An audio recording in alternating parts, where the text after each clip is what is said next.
Salut tout le monde, c'est Melvin, j'espère que vous allez bien. Je vous retrouve aujourd'hui pour une nouvelle vidéo dans laquelle je vous raconter comme d'habitude 2 histoires qui font bien flipper. Et pourquoi je rigole mes amis, c'est parce que je suis entouré des 2 sagouins. Là on est vraiment comme une petite famille, c'est vraiment une photo de famille. Regardez, il y a ma coquine Nala qui est juste ici, il y a mon fou du bus qui est dans mes bras. Vraiment, tout le monde est réuni. Aujourd'hui, pas grand chose à vous raconter si ce n'est que je sors d'un festival de 2 jours, donc peut-être que ma voix sera un petit peu bancale. D'ailleurs, une dédicace à l'abonné que j'ai croisé juste avant d'entrer dans le festival le premier jour. Alors malheureusement, je crois que je ne sais pas ton prénom, je sais pas si je te l'ai demandé ou pas, en tout cas je m'en souviens plus. Donc si tu te reconnais, j'espère que tu vas passer un bon festival, j'espère que le concert de Vladimir Cauchemar et Vald ne t'a pas explosé les oreilles. Parce que vraiment, je peux vous assurer que sous le chapiteau, enfin je vous raconte ça, mais en fait vous vous en battez les couilles, mais ça me fait du bien de me vider. En mode c'est un gros truc, mais le chapiteau vraiment à Festinoche, c'est niveau son, vraiment je crois que ça peut rendre sourd. Ou peut-être que c'est moi qui suis sensible des oreilles, je ne sais pas, mais sachez que je n'entendais même pas la mélodie, j'entendais juste des vibrations, enfin c'était assez particulier. Mais au moins, c'est le cas de le dire, on a bien vibré. Voilà, en tout cas j'espère que de votre côté tout va pour le mieux, j'espère que vous profitez des beaux jours, de la Coupe du Monde, même si on est d'accord, il y a zéro hype pour cette année, enfin vraiment je trouve que les matchs sont particuliers. Est-ce que c'est encore un avis dont on s'en bat les couilles? Bah je crois bien. Donc ce que je vous propose, c'est d'éteindre la lumière de là où vous trouvez, prenez une petite boisson, installez-vous confortablement, prenez votre téléphone portable, allez me suivre sur Instagram et je crois qu'on est prêt pour la première histoire. Alors, vous allez voir, cette première histoire, il y a beaucoup de rebondissements, enfin, il y a des choses assez particulières qui se passent à l'intérieur. J'espère que ça va vous plaire. En tout cas, je l'ai trouvée extrêmement originale. Cette histoire, mes amis, elle nous est racontée par notre ami Luc. Alors, à l'époque des faits, notre ami Luc, il nous raconte qu'il a 25 ans. Dans sa vie, tout va pour le mieux, surtout d'un point de vue social, parce qu'il a beaucoup de potes, il a vraiment des gens avec qui sortir. Et vous allez voir que, vu son travail, c'est pas de trop. Mais ça, je le garde pour dans quelques minutes. Niveau sentimental, Luc, il a une petite amie depuis plusieurs années, vraiment ça fait de nombreuses années qu'ils sont ensemble, et ça fait encore bien plus longtemps qu'ils se connaissent. Avec cette femme, ils filent le parfait amour, ils ont même un enfant, et ils vivent dans une magnifique petite maison. Donc ils ont leur nid d'amour, vraiment ils vivent sa best life, et bien naturellement, on peut se poser la question, que va-t-il se passer? Eh bien, vous allez voir. Financièrement, il va très bien. Donc c'est pas une histoire d'argent, de dette ou je ne sais quoi. Et au niveau de son taf, il nous raconte qu'il est brancardier dans un hôpital. Alors, en gros, bon, il nous résume un petit peu son travail, donc j'imagine qu'il fait quand même beaucoup plus de choses que ça. Mais son taf principal, vraiment sa mission principale, c'est quand il y a une ambulance qui arrive aux urgences et qu'il faut emmener le patient ou la patiente dans une chambre, dans un bloc opératoire ou autre. Donc lui, c'est la personne au milieu qui va prendre le brancard, l'amener là où il faut, sécuriser le patient, etc.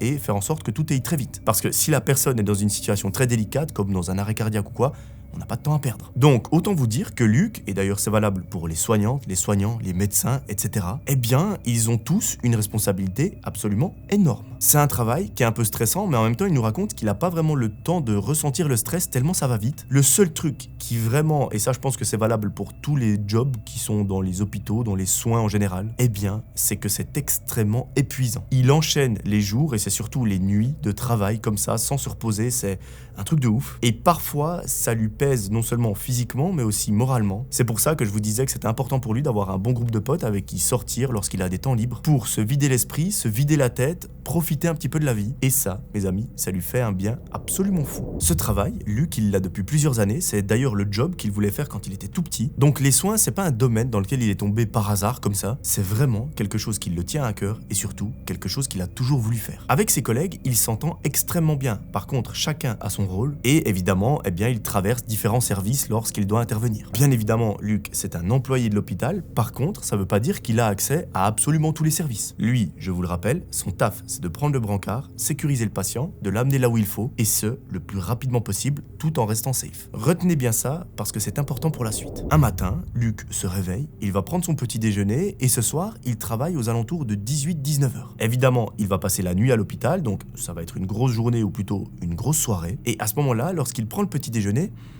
il sait pas trop encore ce qui l'attend. Il fait sa journée, il va faire 2-3 commissions, il se prépare, il prend ses affaires, il file en direction de l'hôpital, et là, le début de soirée est relativement calme. Bon, il discute un petit peu avec ses collègues, il attend une intervention parce que forcément ça va arriver. Et il ne se trompe pas, les interventions commencent à s'enchaîner. Heureusement, il voit pas de grosses dingueries, c'est en mode des gens qui se tordent la cheville, qui ne peuvent plus marcher, etc. Mais malheureusement, ça va pas durer. À 2h du matin, il est pas en pause, mais en gros, il est dans un bureau parce qu'il n'y a pas grand-chose qui se passe. Il discute avec ses collègues, il parle de sa vie en général, de ses centres d'intérêt, de ses hobbies, de ce qu'il fait. Lorsqu'à un moment, son téléphone sonne. Évidemment, il répond très vite, et cette fois-ci, l'intervention va être un petit peu particulière. D'ici quelques toutes petites minutes, une ambulance va arriver aux urgences, il faut prendre en charge la patiente extrêmement rapidement, parce que cette patiente, elle est malheureusement entre la vie et la mort. Elle a malheureusement été la victime d'un grave accident de moto, elle est sur le point de perdre sa jambe, et surtout, il y a des blessures très préoccupantes, notamment au niveau de la tête. Donc, vous l'aurez compris, il n'y a pas une seule seconde à perdre. Luc, il interrompt la conversation dans laquelle il remet sa petite veste, il court en direction des urgences, histoire d'être prêt lorsque l'ambulance arrivera, et ça ne manque pas. 2 minutes plus tard, elle arrive avec les phares, les feux, etc. Luc, il se concentre, il se met en condition, il prend le brancard, il prend en charge la patiente, et évidemment, il n'est pas tout seul. Lorsqu'ils font ça, ils sont à peu près 2 ou 3, mais tout va extrêmement vite. En à peine 2 minutes, la patiente se retrouve au bloc opératoire, et là, lui, sa mission est terminée, il peut retourner à son bureau en attendant la prochaine intervention. Alors, Luc, il nous raconte que forcément, des interventions comme ça le marque un petit peu, parce que Luc, son taf, c'est de pousser le brancard, de prendre en charge la patiente ou le patient, et forcément, il voit les blessures, et ça, pour lui, c'est des images qui sont parfois assez compliquées à voir, surtout dans le cas de cette patiente-là, où les blessures étaient très visibles, et surtout de se dire que cette jeune femme qui est couchée sur le brancard, elle est en train de lutter pour sa vie, ça, niveau psychologique, c'est pas évident. Mais bon, jusqu'à maintenant, il a réussi à faire abstraction de tout ça, de tout ce qu'il a vu jusqu'à aujourd'hui. Donc l'intervention qu'il vient de faire, il sait que ça va passer d'ici quelques heures et qu'il aura presque oublié. En tout cas, nous, de notre côté,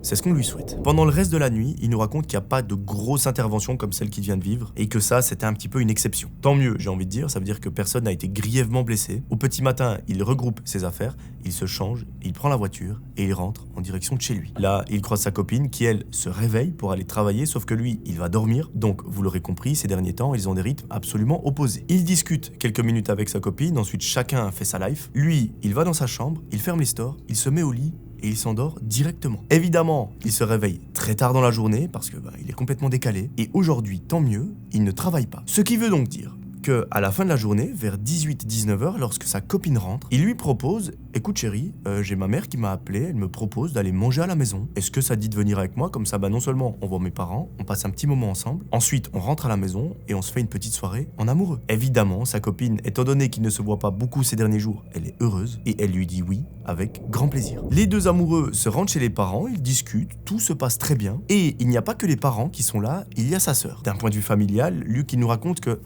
ça a été parfois un petit peu compliqué. Pourquoi? Parce qu'il a une sœur avec qui il s'entend très bien et les parents s'entendent très bien avec elle. Mais en fait, il a aussi un grand frère qui, lui, a décidé de partir comme ça un peu du jour au lendemain de la maison, de ne plus donner de nouvelles. La famille a respecté, c'est un choix.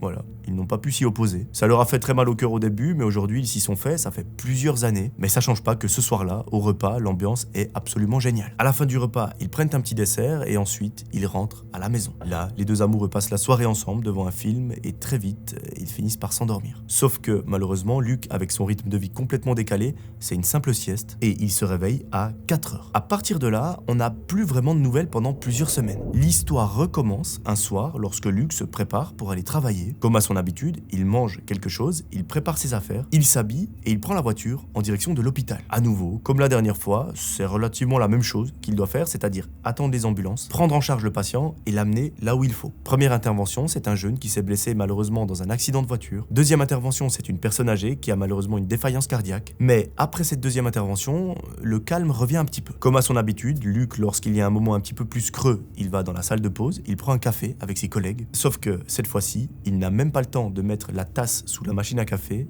que son téléphone sonne. Quand le téléphone sonne, c'est que généralement il y a une urgence vraiment vitale. Là, il s'empresse de répondre et cette fois-ci, ce qu'on va lui annoncer, c'est assez particulier. Pourquoi, me direz-vous? Eh bien tout simplement parce que dans les interventions qu'il fait généralement, il s'agit d'aller retrouver une ambulance à l'entrée des urgences, prendre le patient, l'emmener à quelque part, sauf que cette fois-ci, c'est un petit peu différent. Le patient ne va pas être transféré par ambulance, mais par hélicoptère. Quand on transporte quelqu'un par hélicoptère, c'est soit que l'urgence est bien plus que vitale, soit que l'endroit où la personne a été retrouvée était très difficile d'accès. Or, là, on lui dit au téléphone que l'urgence, elle est absolument prioritaire et que la moindre seconde doit être gagnée. Vraiment, il n'y a aucun temps à perdre parce que le patient qui est emmené à l'hôpital est entre la vie et la mort. Et actuellement, selon son état, il est plus proche de la mort que de la vie. Luc, comme à son habitude, il jette sa tasse, vraiment, il lâche tout ce qu'il fait, il reprend ses affaires, son téléphone et il file en direction, cette fois-ci, pas des urgences, mais du toit de l'hôpital. Vraiment, il doit taper tous les étages jusqu'à arriver à la porte qui va s'ouvrir, qui donne accès à la plateforme où il y a l'hélicoptère. Et c'est là que sa mission va pouvoir enfin démarrer.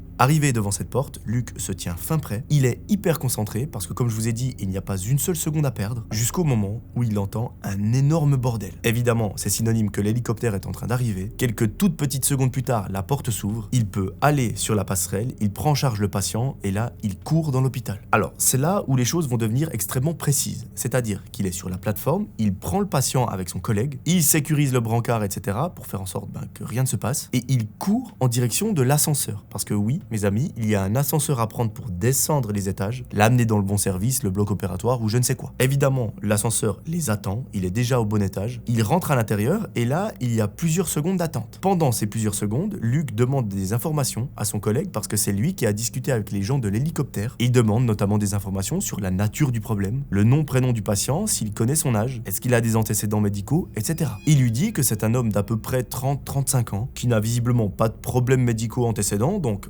plutôt une bonne nouvelle, et que le problème, c'est qu'il a été retrouvé inconscient sur un parking dans sa voiture et qu'actuellement, son cœur ne bat plus. Il est en arrêt cardiaque et qu'il va falloir tout faire pour le ramener à la vie. Bon, jusqu'à maintenant, les informations qu'on lui donne, c'est des choses qu'il a déjà entendues, malheureusement. Sauf que lorsqu'il va apprendre la dernière information qu'il manque, les choses vont un petit peu changer. Ce gars, il lui dit, bon voilà, c'est un mec de 30-35 ans qui n'a pas d'antécédents médicaux. Visiblement, il ne prend pas de traitement, pas de médicaments, et surtout, son nom-prénom, c'est Tatata. Lorsque notre ami Luke entend le nom et prénom de cette personne, il se pétrifie parce que ce prénom et ce nom de famille correspondent exactement à ceux de son frère. Vous vous souvenez, son frère dont je vous ai parlé il y a quelques minutes, celui qui a décidé de partir de la maison du jour au lendemain, de dire au revoir tout le monde et de ne plus jamais donner la moindre nouvelle. Eh bien, il y a un monde où actuellement, Luke est dans un ascenseur avec ce même frère qui est sur un brancard en plein arrêt cardiaque et qui est en train de se battre pour sa vie. Donc, je n'ose pas imaginer ce que ça fait quand vous avez votre propre frère. Enfin, j'imagine avoir mon frère devant moi, ça doit être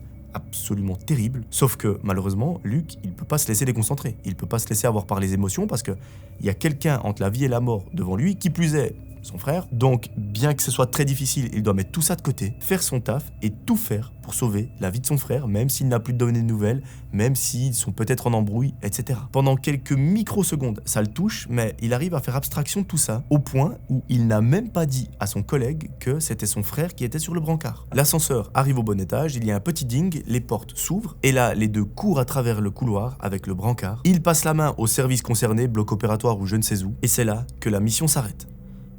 Luke, il est sur le cul. C'est à ce moment-là que les émotions commencent un petit peu à reprendre le dessus, où il y a une petite larme qui coule. Mais très vite, il l'essuie parce qu'il n'a pas envie que ses collègues se posent des questions. Parce que ce qu'il a dans la tête, c'est de se dire « Ok, je vais tout faire pour sauver mon frère. J'espère que tout va bien aller. Je vais essayer de prendre des nouvelles par-ci par-là. Mais j'ai pas envie que mes collègues se disent « Voilà, il a quelqu'un de sa famille, on va un petit peu l'écarter. » Pour pas que justement ça le touche, qu'il voit son frère en train de mourir devant lui ou je ne sais quoi. Et c'est exactement ce qu'il fait. Il en parle à personne, il contient tout au fond de lui et il ne dit pas un mot. Bon, situation particulière, nuit très très angoissante pour notre ami parce que il sait pas ce que va devenir son frère. Ça fait des années qu'il n'avait pas de nouvelles de sa part et là aujourd'hui les seules nouvelles qu'il a, c'est pas forcément de bonnes nouvelles. Donc j'ose imaginer que comme situation, il y a bien mieux. Bon.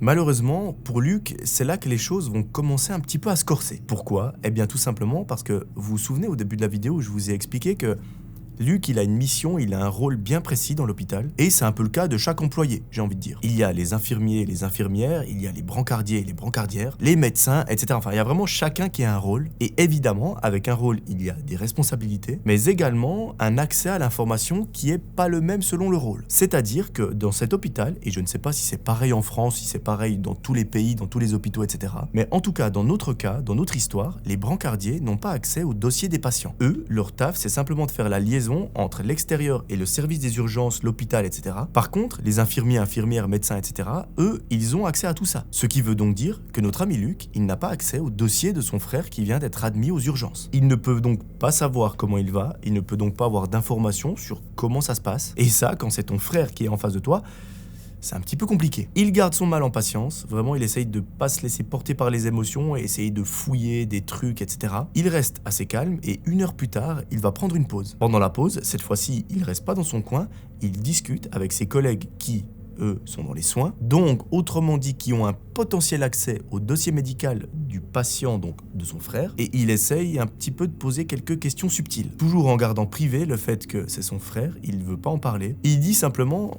Ouais, le monsieur là qui est arrivé avant, vous avez des nouvelles parce que vraiment, ouais, son état, il m'a un petit peu perturbé. Là, on lui dit qu'il va peut-être se faire opérer incessamment sous peu, mais que d'abord, ils doivent faire d'autres tests. Et ça sonne assez bizarre à l'oreille de notre ami Luc parce que quand le patient est arrivé, donc quand son frère est arrivé via l'hélicoptère, on lui a dit, il est en arrêt cardiaque.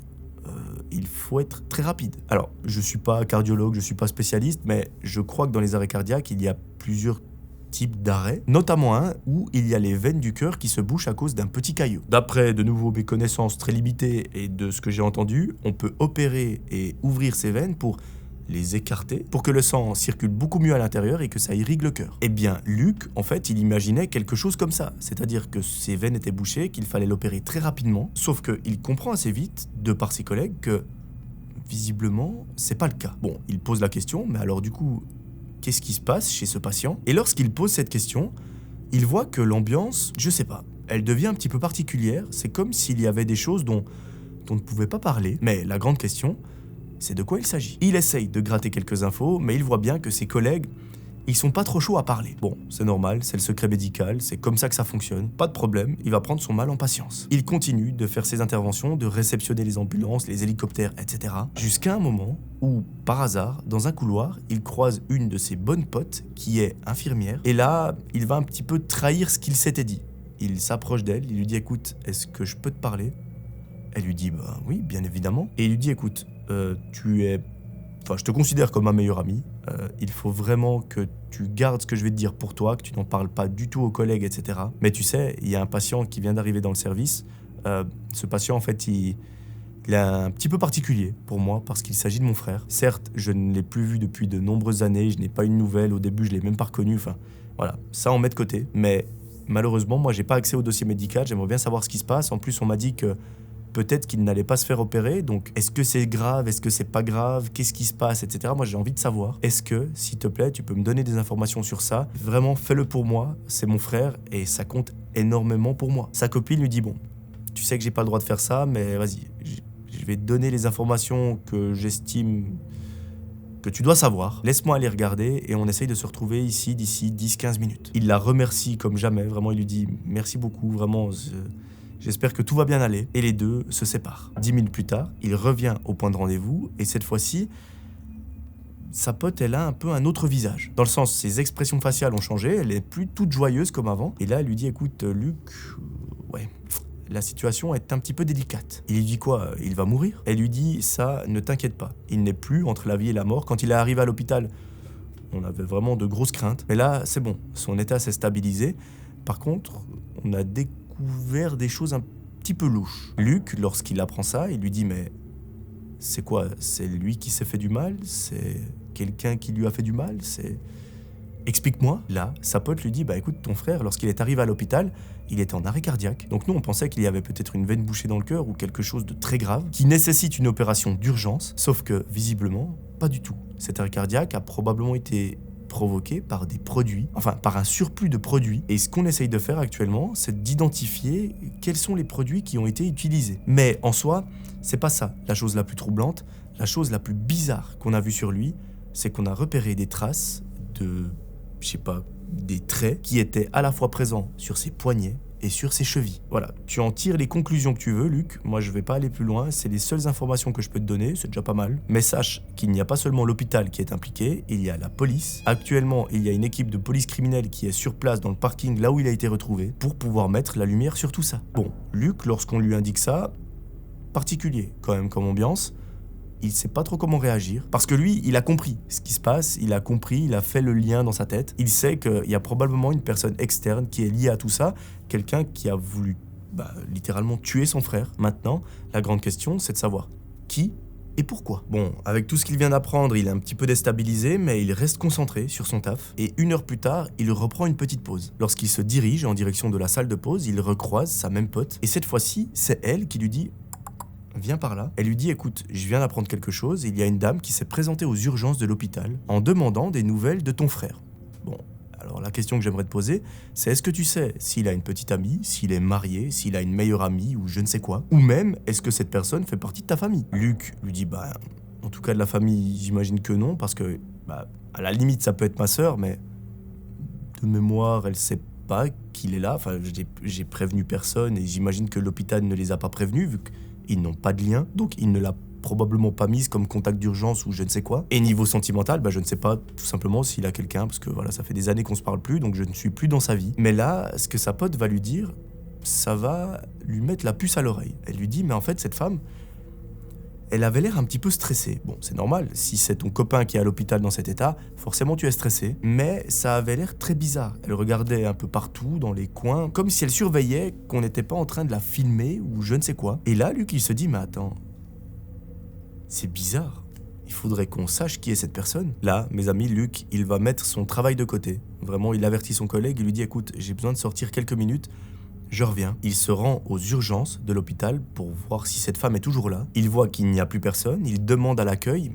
Il y a une femme qui vient de venir pour demander des nouvelles de tel et tel. Savez-vous où est cette femme? Et là, on lui dit qu'elle vient de quitter les urgences. Luc, il réfléchit pas. Il se met à courir en direction du parking parce que probablement qu'elle est venue en voiture. Et ce qu'il va faire, c'est un acte qui n'était même pas prémédité dans le sens il n'y a même pas pensé. Il a vraiment suivi son instinct et ça s'est fait à peu près tout seul. Il se met à courir en direction du parking et dans les urgences, il nous explique qu'il y a toujours 2 policiers. Ça arrive que parfois certains patients viennent et qu'ils commencent à s'exciter contre le personnel, donc il faut toujours des gens qui assurent la sécurité du personnel soignant. Et il dit à un des 2 policiers, s'il vous plaît, venez avec moi, j'ai un mauvais pressentiment. Bon, le policier ne comprend pas trop. Luc, il lui dit « Venez, s'il vous plaît », un petit peu sur un ton agressif. Le policier le suit et ils se mettent tous les 2 à courir en direction du parking. Là, au loin, il voit la femme qui est en train de regagner sa voiture en marchant. Luc dit au policier « S'il vous plaît, croyez-moi ou non, mais il faut absolument arrêter cette femme et lui poser des questions pour savoir qui elle est, ce qu'elle fait, ce qu'elle est venue chercher dans cet hôpital, parce que probablement que la vie d'une personne dépend de cette femme. » Le policier comprend pas trop, mais Luc lui dit « S'il vous plaît, allez l'arrêter, ce n'est pas une blague. » Il lui montre sa carte comme quoi il travaille dans l'hôpital, donc ça rajoute quand même un petit peu de crédibilité. Et là, le policier et Luc se mettent à courir pour rejoindre la femme, et là, celle-ci est interpellée. Au début, elle comprend pas trop, Luc il se dit « Mais attends, peut-être que je viens de faire arrêter une personne qui est déjà dans un état psychologique très compliqué, parce que peut-être qu'il y a quelqu'un de sa famille, peut-être que c'est son copain qui est là, mon frère, peut-être qu'elle partage sa vie avec, mais je sais pas, j'ai un mauvais pressentiment, je veux quand même être sûr que cette personne-là, elle a de bonnes intentions. Et si jamais j'ai fait une faute professionnelle, j'irai m'excuser auprès d'elle et voilà, j'assumerai les conséquences. Eh bien, mes amis, c'est là qu'il y a un nouveau rebondissement dans cette histoire et c'est pour ça que je l'ai sélectionnée parce que je la trouve incroyable de A à Z. Cette personne, elle a été évidemment questionnée par les policiers pour savoir ce qu'elle faisait là, ce qu'elle venait chercher, est-ce qu'elle a un lien avec la personne qui est là? Enfin, vous l'aurez compris, est-ce qu'elle a un lien avec le frère de Luc? Et là, lorsqu'on lui a posé cette dernière question, elle a un petit peu bégayé. Elle savait pas trop quoi répondre, sa réponse était pas claire du tout. Donc, ça a mis la puce à l'oreille aux enquêteurs. Ils lui ont reposé des questions, et là, ils ont vu que quelque chose clochait. Maintenant, dans la voiture qui était sur le parking où a été retrouvé son frère, ils n'ont trouvé aucune trace de cette femme, ni empreinte, ni ADN, ni cheveux ou je ne sais quoi. Donc, malheureusement, il n'y a aucune preuve qui permet de dire « cette femme est impliquée dans ce qui s'est passé ». Mais ça ne change pas que, de par ses réponses, elle est un petit peu suspectée. Donc la police ne peut pas la relâcher comme ça. Ils ont à peu près des preuves, mais pas assez pour pouvoir lui dire formellement « Madame, vous êtes suspectée dans cette histoire ». Et c'est là que tout va se jouer et vous allez voir, c'est pas improbable ce qui s'est passé, mais il y avait quand même peu de chances que ça arrive. C'est que les policiers, forcément, ils ont dû trouver des images de caméras de surveillance. Sauf qu'à cet endroit, il n'y en a pas. Et donc, quand on veut des images de caméras de surveillance mais qu'il n'y en a pas, il faut trouver d'autres moyens. Ces autres moyens, c'est généralement des témoins. Et à ce moment-là, où tout ça s'est passé, il n'y avait malheureusement personne, à l'exception d'une employée qui travaillait dans l'épicerie du coin, qui a remarqué une sorte d'agitation assez anormale autour d'un véhicule. Lorsque cette employée a été retrouvée et qu'elle a été interrogée par la police, on a pu lui poser tout plein de questions et surtout lui montrer une photo de la femme qui a été, entre guillemets, arrêtée. Elle n'est pas arrêtée, mais elle a été questionnée par la police. Et là, il n'y a eu aucune hésitation de la part de l'employée. Elle reconnaît formellement la personne qui était sur place. Et cette personne, c'est la femme qui s'est rendue à l'hôpital, donc celle qui a été questionnée. Lorsqu'on a mis cette femme devant le fait accompli, on lui a dit, écoutez, il y a une témoin qui vous a reconnu, on lui a montré votre photo. Pour elle, il n'y a pas de doute, vous étiez sur place lorsque cette personne a été mise dans le véhicule, donc le frère de Luc. Maintenant, il est temps de nous dire toute la vérité, sinon ça risque d'empirer encore pour vous. Mes amis, c'est là que le croustillant arrive, on va savoir le fin mot de l'histoire. Qu'est-ce qui s'est passé? Pourquoi est-ce que ça s'est passé? Eh bien, visiblement, le frère de Luc traînait dans des histoires un petit peu sombres. À nouveau, c'est des histoires de produits illicites, d'argent que l'on doit à plusieurs personnes. Et surtout, c'est pas que ça le problème. Visiblement, le frère de Luc, il s'apprêtait à parler, donc à dénoncer ces gens. C'est pourquoi tout un groupe de personnes, ils étaient 3 ou 4, y compris cette fameuse femme, eh bien, ils ont essayé de lui ôter la vie en faisant passer tout ça pour une mort naturelle. Ce qui s'est passé, c'est qu'en fait, ils l'ont bourré de produits, et ce qui a provoqué un arrêt cardiaque. Parce que, quoi de mieux qu'un arrêt cardiaque pour simuler une mort naturelle? Ils l'ont volontairement déposé dans sa voiture sur le siège conducteur, en faisant genre, voilà, il a fait un arrêt cardiaque au volant. Sauf que ce qui les a trahis, en soi, c'est même pas forcément les marques sur les poignets et les chevilles, parce que ça peut être des bracelets ou je ne sais quoi. C'est que, tout simplement, on a retrouvé des traces de produits, quand même assez particuliers, dans le sang de la victime. Forcément, ça a un petit peu fait sonner les alarmes. On s'est dit, mais attends, un être humain normal n'est pas censé avoir ce genre de produit dans le sang. Il doit bien y avoir une raison à tout ça. C'est ce qui a poussé l'enquête, c'est ce qui a poussé tout ce qui s'est passé et qui a mené à l'arrestation de cette femme. Malheureusement, les autres personnes du groupe, on n'a pas la trace. Maintenant, la bonne nouvelle de cette histoire, c'est que son frère s'en est remis parce que les secouristes qui sont arrivés sur place, ils ont immédiatement compris l'importance de la situation et ils ont directement prodigué un massage cardiaque, ils ont fait tous les soins possibles et imaginables, ce qui a pu faire gagner beaucoup de temps jusqu'à arriver à l'hôpital, qu'il soit pris en charge, etc. Donc, encore une fois, je réitère mes remerciements à toutes les personnes qui travaillent dans les soins. Je sais à quel point vous avez un travail qui est très compliqué. Pourquoi? Parce que j'ai des proches qui travaillent dans les soins et je vois bien à quel point c'est usant mentalement, physiquement, mais que c'est un métier qui vous tient particulièrement à cœur. Donc, je pense qu'au nom de la chaîne, au nom de, on va dire, presque 300 000 personnes avec Spotify, etc., un grand merci du fond du cœur pour ce que vous faites au quotidien. Vous sauvez de nombreuses vies et je sais que c'est compliqué quand malheureusement vous faites tout et que ça ne fonctionne pas. Mais dites-vous qu'aujourd'hui, il y a beaucoup de gens qui ont une deuxième vie grâce à vous, donc ça mérite absolument tout le respect du monde. Voilà, c'est la fin de cette histoire. J'espère qu'elle vous aura plu. En tout cas, elle était très spéciale, très originale. Moi, je l'ai bien aimée. C'est pour ça que je voulais la raconter sur la chaîne. Ça change un petit peu. Et je crois que j'aime de plus en plus ces histoires où il y a un gros contexte avec une grosse situation d'horreur. Je trouve ça assez intéressant. C'est un peu une nouvelle mécanique dans les histoires. Dites-moi si ça vous plaît. Je sais que les vidéos sont un petit peu plus longues, forcément. Mais d'après ce que je vois dans les commentaires, c'est pas pour vous déplaire. Voilà, on a fini avec cette première histoire. Sortez dans le jardin, prendre un petit peu l'air, reprenez une boisson, réinstallez-vous confortablement et on est parti pour la deuxième. Cette deuxième histoire, mes amis, c'est celle de Salma. Salma, c'est une jeune adulte de 24 ans qui va extrêmement bien dans la vie. Elle nous raconte qu'elle est encore en études, on ne sait pas exactement le domaine dans lequel elle est, mais vous allez voir que pour cette histoire, ça nous apporte pas grand-chose de le savoir. D'un point de vue familial, tout va pour le mieux, financier également, elle arrive à s'en sortir, elle travaille un petit peu sur le côté, mais la priorité, ça reste ses études, et surtout, d'un point de vue social, tout va pour le mieux. Elle a un groupe de copines avec qui elle s'entend extrêmement bien, ça fait très longtemps qu'elles se connaissent, et surtout, il y a quelque chose qui stimule un petit peu Salma dans sa vie, c'est l'escalade. Alors, elle en fait depuis qu'elle est toute petite, au point où aujourd'hui, elle fait des compétitions d'escalade, elle est extrêmement bien placée, donc vous l'aurez compris, Salma, c'est la boss. Ce qui est cool, c'est que dans son groupe de copines, elle a pu un peu inciter plusieurs personnes à faire de l'escalade, au point où aujourd'hui, les sorties qu'elles font ensemble entre copines, c'est pas forcément en ville, mais parfois, c'est à l'escalade. Elles vont en faire de temps en temps, ça leur fait beaucoup de bien, ça leur permet de pouvoir discuter, de rigoler, de passer du temps ensemble, et ça, c'est la meilleure des choses. En plus, elles sont toutes dans la même classe, donc vraiment, elles ont les mêmes horaires, les mêmes devoirs, les mêmes difficultés au quotidien à cause des études, ce qui, on est d'accord, facilite grandement les choses lorsqu'elles veulent se voir. Un jour, à l'université, le groupe de copines se réunit pendant la pause de midi, elles discutent de tout et de rien, et ce soir, elles ont prévu d'aller faire de l'escalade. La pause de midi se passe tranquillement, l'après-midi, elles suivent encore des cours, et à 16h30, lorsque la sonnerie retentit, elles prennent le bus en direction de la salle. Là, le rituel, il est assez simple. Elles grimpent, elles redescendent, elles discutent pendant quelques minutes, histoire de se reposer, elles regrimpent, etc. Pendant l'une des pauses qu'elles prennent entre deux parcours, elles nous expliquent qu'elles discutent d'un sujet qui revient de temps en temps sur la table, c'est les vacances d'été qui approchent à grands pas. En fait, elles approchent bien plus vite que prévu, il faut gentiment commencer à prévoir parce que sinon les prix vont augmenter drastiquement. Et donc, il faut qu'elles prévoient un moment pour se retrouver, réserver, trouver la destination et partir. Et c'est exactement de ça qu'elles discutent aujourd'hui. Pendant les pauses, elles évoquent plusieurs idées de destination. Il y a l'Espagne, la France, le Portugal, la Grèce. Et elles se disent, bon, les filles, on est à l'escalade, il faut qu'on reste quand même concentré parce que sinon c'est la blessure assurée. Le week-end prochain,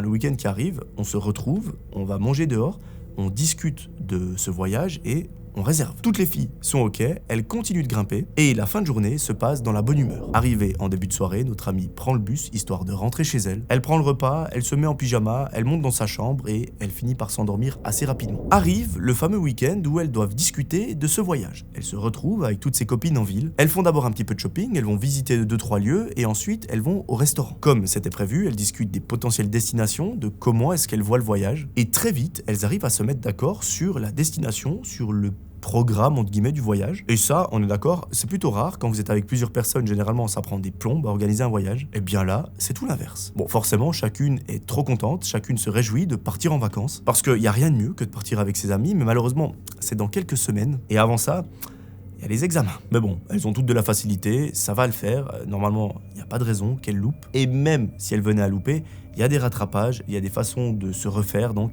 c'est pas dramatique. Le repas au restaurant est excellent, elles passent une merveilleuse soirée et notre amie Salma, elle rentre chez elle. Bon, là, pendant plusieurs semaines, il n'y a pas grand-chose qui se passe, c'est-à-dire qu'il y a la routine, les cours, l'escalade, la maison. De temps en temps, on se permet une sortie, mais vu qu'on est en période de révision, on n'a pas trop le choix. Et en gros, elle vit sa best life. À un moment, c'est le dernier jour des examens. C'est-à-dire qu'elle a son dernier examen le matin. Une fois à midi, elle est libre comme l'air. Elle se rend en classe avec ses potes. Elles ont prévu de faire l'examen, ensuite d'aller à la salle d'escalade pour s'amuser. Et vers 11h30, lorsqu'elle sort de la salle, Salma, elle est un petit peu déstabilisée. Elle a l'impression d'avoir complètement loupé l'examen. Après, j'ai envie de dire, c'est normal. Moi, quand j'étais étudiant et que je faisais un examen, chaque fois que je sortais, j'étais en mode...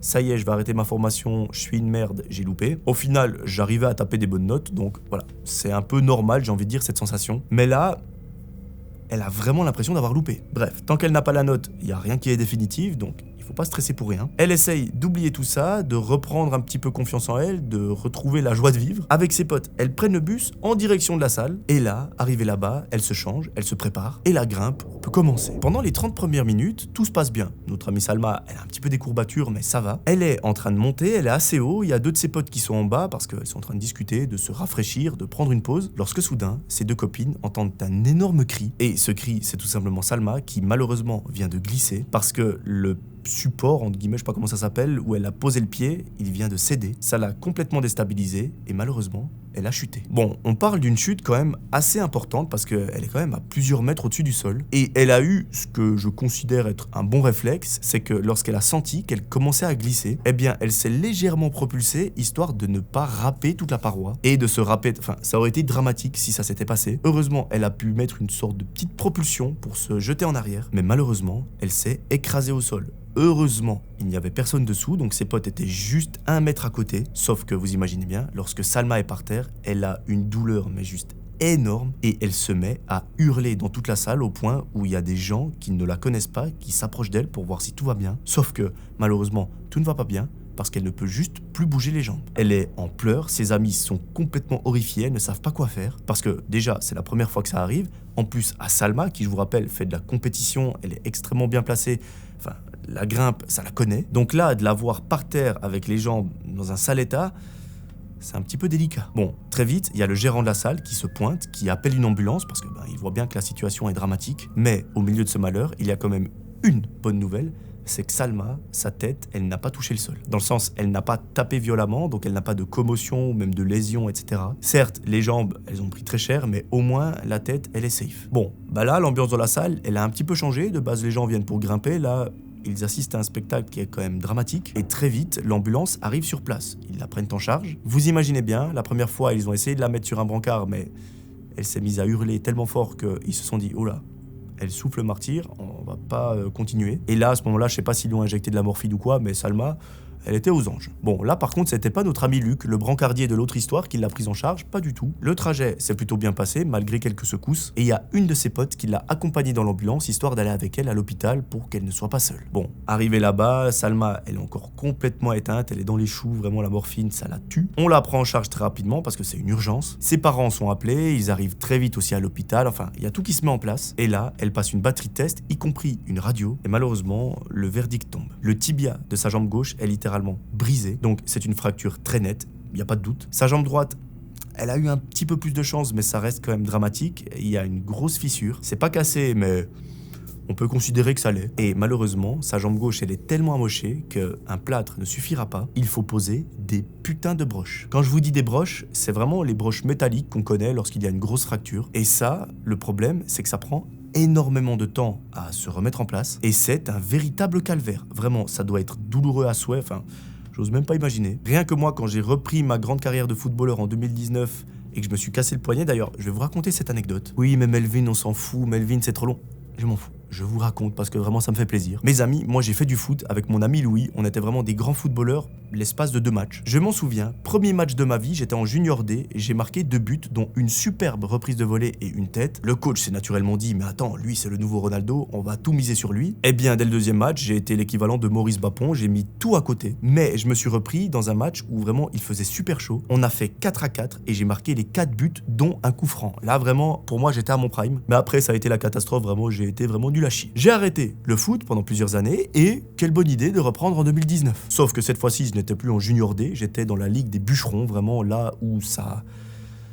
Les tacles, vous les sentez passer. En mode, il n'y a pas de règle, on en a rien à foutre, on peut te briser le tibia... Un petit carton. J'ai rejoint une équipe avec 3 potes. Alors, j'avais même pas fait de match. J'ai payé la taxe annuelle. J'ai acheté des crampons à 200 balles. Des protèges tibia extrêmement chers. Enfin, vraiment, j'avais tout l'équipement du sportif. 0 van. Premier entraînement. Tac par derrière. Je tombe sur le poignet craque. Fin de carrière et moins 300 balles. Sauf que ça s'arrête pas là. Mon poignet, il était pas cassé en 2, genre comme ça. Enfin, comme ça plutôt. Sur la radio, on voyait presque rien. En fait, il y a une micro-miette d'os qui s'est détaché, qui se baladait dans le poignet, ça m'a paralysé le bras jusque là. C'est pas une blague, j'ai eu le bras dans le plâtre pendant, je crois, 6 semaines, 8 semaines, et encore aujourd'hui, quand je fais un truc genre des pompes ou que j'appuie sur ce poignet, ça me fait de temps en temps mal. Pour revenir à l'histoire de notre ami Salma, avoir une broche, dites-vous que c'est la même broche sur laquelle vous foutez un poulet dans le grill, sauf que là, ça passe pas dans un poulet, ça passe dans le bras. Eh bien, avoir ça, pendant 4 mois, ça doit être absolument abominable. Bon, voilà, ça va se consolider, ses os vont revenir à la normale. Le problème, c'est que Salma, ça l'emmerde. Pourquoi ça l'emmerde? Vous l'aurez peut-être deviné, parce que je vous rappelle qu'il y a à peine quelques jours, elle a réservé un voyage avec ses potes pour cet été, qu'elle se réjouissait comme jamais, elle vient de passer une période de merde avec les examens, et là, elle se brise les 2 jambes. Autant vous dire que son voyage... elle en verra pas la couleur. Bon, on est d'accord, c'est un petit peu embêtant, c'est même très chiant. Et pour couronner le tout, le médecin lui dit, bah écoutez... oui, vos jambes, vous pourrez remarcher, etc. Le problème, c'est que nous, on peut pas vous laisser rentrer comme ça. On doit faire tous des tests, on doit vraiment prendre soin de vous. Donc là, vous avez en tout cas 1 semaine et demie d'hospitalisation. Aïe, aïe, aïe, mes amis, comment Salma, ça lui casse les couilles. Vraiment, c'est horrible pour elle. Elle qui se voyait sur une plage à Ibiza, Marbella, en Crète ou je ne sais où, au final, elle sera dans un lit d'hôpital, dans une chambre où il fait à peu près 45 degrés. Ou plutôt 67 degrés, si vous voyez ce que je veux dire. Donc, elle a récité une célèbre phrase qu'on a entendue sur Internet. C'est pas comme ça qu'on imagine la vie. Bref, on n'a pas le choix, elle doit passer par là, donc elle va le faire. Elle va faire un gros bisou à ses copines, elle va leur dire bonnes vacances, ramenez-moi une petite carte postale et un magnète, et amusez-vous bien. Bon, elle pète le seum, on l'hospitalise, sa chambre, voilà, elle est pas foufou. Et en plus de ça, elle la partage avec quelqu'un. Alors, heureusement, c'est quelqu'un d'assez gentil, c'est une personne assez âgée. C'est un monsieur qui discute beaucoup avec elle, il lui fait de temps en temps quelques blagues. Et surtout, elle peut compter sur le soutien sans faille d'une de ses meilleures potes qui, elle, ne part pas en vacances. Donc, elle vient régulièrement lui rendre visite et ça lui fait un bien absolument fou. Bon, premier jour, Salma, elle s'ennuie un petit peu parce qu'il n'y a rien à faire. Elle a les 2 jambes en face d'elle. Elle ne peut pas les bouger. Elle discute de temps en temps avec le vieux monsieur, mais voilà, ça s'arrête là. Et dès le 2e jour, c'est pareil, vraiment, elle s'emmerde. Donc, elle rediscute avec cette personne, il lui fait des blagues, il lui explique que voilà, il n'a pas beaucoup de famille. C'est pour ça que lui, il a très peu de visites, voire pas du tout. Enfin, depuis que Salma est là, elle n'a vu personne entrer pour lui. Tandis qu'elle, il y a ses parents, il y a ses frères et sœurs, il y a ses potes. Donc, on peut dire qu'il y a quand même du trafic. Mais plus le temps passe, plus elle nous raconte qu'elle se sent mal pour ce vieux monsieur parce que elle se dit, mais attends, il a personne. Il est seul au monde, il est à l'hôpital, il est peut-être en fin de vie, enfin, j'espère pas, mais... peut-être qu'il a une grave maladie et qu'il lui reste quelques mois à vivre. Et là, il ne peut même pas profiter avec ses proches.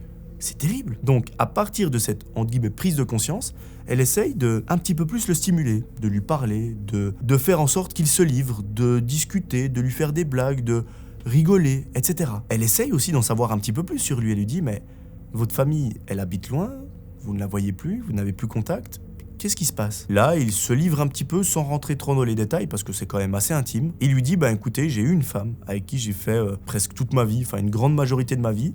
Je ne l'ai plus vue depuis plusieurs années parce que malheureusement elle a décidé d'arrêter. Et le problème c'est qu'avec ma femme on avait une fille et malheureusement lorsqu'elle est partie, ben, elle a pris la fille. Et donc je me suis retrouvé du jour au lendemain seul, solitaire, sans rien. Et le problème c'est qu'à mon âge, pour retrouver quelqu'un ou même retrouver un cercle social, ben, malheureusement c'est un petit peu compliqué. Surtout que tous mes amis que j'avais à l'époque, ils sont malheureusement décédés. C'est vraiment compliqué. Salma, lorsqu'elle entend ça, vous imaginez bien, elle est encore plus triste que ce qu'elle l'était déjà, donc c'est compliqué pour elle aussi. Et vraiment, le fait de voir cette personne âgée dans cet état, ça lui fait très mal au cœur. Un soir, Salma est dans sa chambre, en même temps, où voulez-vous qu'elle soit d'autre, et il y a sa meilleure pote qui est là avec elle. Elle est assise sur une chaise à côté du lit. Elle discute de tout et de rien. Salma, elle se livre un peu, elle lui dit, bah écoute, moi ça m'embête quand même de savoir que mes amies, elles sont je ne sais où sur une plage au soleil en train de bronzer en bikini. Moi je suis là avec ma blouse, avec les jambes, pas dans le plâtre, mais dans une broche.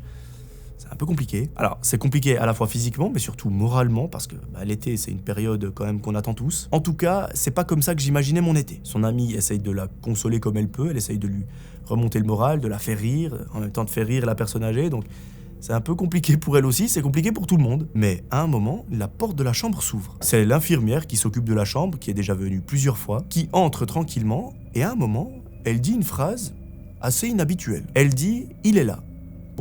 De quoi est-ce qu'elle parle? Est-ce qu'elle parle d'un sac à main, d'un fauteuil, de la personne âgée? On ne sait pas. Là, il y a quelque chose qui se passe dans la chambre, c'est que Salma, elle a un grand sourire qui vient sur son visage. La vieille personne aussi, elle est toute contente. Pourquoi? Parce qu'ils se disent « Attends, il y a quelqu'un qui vient rendre visite à ce vieux monsieur alors que ça ne s'était jamais produit. » Donc vraiment, il y a une sorte d'euphorie de la part de Salma et de la vieille personne, sauf que la visite, elle est un petit peu particulière. Là, lorsque l'infirmière a dit « il est là » en le désignant un peu du regard, eh bien, il n'y a pas une personne normale, une famille, des potes ou je ne sais quoi qui rentrent dans la chambre. Ce sont 3 policiers qui rentrent avec gilet pare-balles et armes à la ceinture et qui, eux, n'ont pas l'air très contents de voir le petit papy. Évidemment, lorsque le papy les voit, il n'a pas l'air très content non plus. Il est en mode « qu'est-ce qui se passe ?» Et vous imaginez bien que Salma, c'est pareil. Elle est en mode « what the fuck ?» Elle ne comprend rien de ce qui est en train de se dérouler sous ses yeux. Elle a presque une peur, c'est de se dire que les policiers viennent pour elle. Elle se dit, mais attends, moi j'ai commis aucun crime, j'ai volé nulle part, enfin, il n'y a pas de raison qu'ils viennent pour moi. Et là, un des policiers s'avance vers le papy et il lui dit, écoutez monsieur, vous savez probablement pourquoi est-ce qu'on est là. Malheureusement, on va devoir vous embarquer, vous allez devoir nous suivre, on va devoir vous poser quelques questions, résoudre 2-3 trucs. Et la personne âgée, lorsqu'elle entend ça, elle fait genre de rien. Elle fait genre qu'elle comprend pas trop, un peu comme si les policiers se trompaient de personne, mais elle se laisse faire. Elle leur dit, bah écoutez, je vais vous suivre, je vais coopérer. L'infirmière aide le papy à se lever, et là, quelque chose qui choque notre ami Salma, c'est qu'il lui passe les menottes. En même temps, j'ai envie de vous dire, un papy comme ça, est-ce qu'il est inoffensif? Bah oui. Est-ce qu'il va sauter sur quelqu'un? Probablement pas. Donc, qu'il lui passe les menottes, c'est particulier. Mais bon, elle ne dit rien, elle observe la scène avec sa meilleure pote.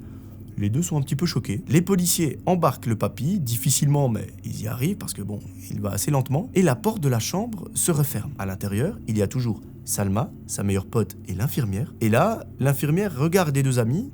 Salma la regarde et elle lui dit, mais il se passe quoi? Là, l'infirmière lui dit, écoute Salma, malheureusement, je peux pas te donner d'informations, c'est le secret professionnel, je peux pas divulguer des choses comme ça. Et Salma, elle lui répond, mais vous êtes sûr qu'ils ne se sont pas trompés parce que cette personne a l'air adorable, inoffensive. Je sais même pas s'il aurait éclaté le moustique qui était en train de lui bouffer le bras, pour vous dire à quel point il ferait même pas de mal à une mouche. Là, l'infirmière lui dit, la seule chose que je peux te garantir, c'est que crois-moi, ils se sont pas trompés, ils ont de bonnes raisons de l'arrêter puis de l'embarquer, mais voilà, je peux pas communiquer plus parce que d'ailleurs, même moi, je ne sais pas plus que ça. Bon, particulier, peut-être que ce petit papy a volé une baguette de pain dans une boulangerie, peut-être qu'il a volé un tacos à la kebaberie et que Serkal lui a mis un coup de coude, on sait pas. La réponse, on espère l'avoir plus tard. Bon, Salma poursuit sa convalescence, vraiment c'est douloureux mais ça passe, jusqu'au jour où elle peut rentrer chez elle. À ce moment-là, on est quand même 2-3 semaines plus tard, elle a raconté entre-temps l'anecdote à ses copines qui, elles, étaient parties en vacances, et vraiment, toutes se posent la question,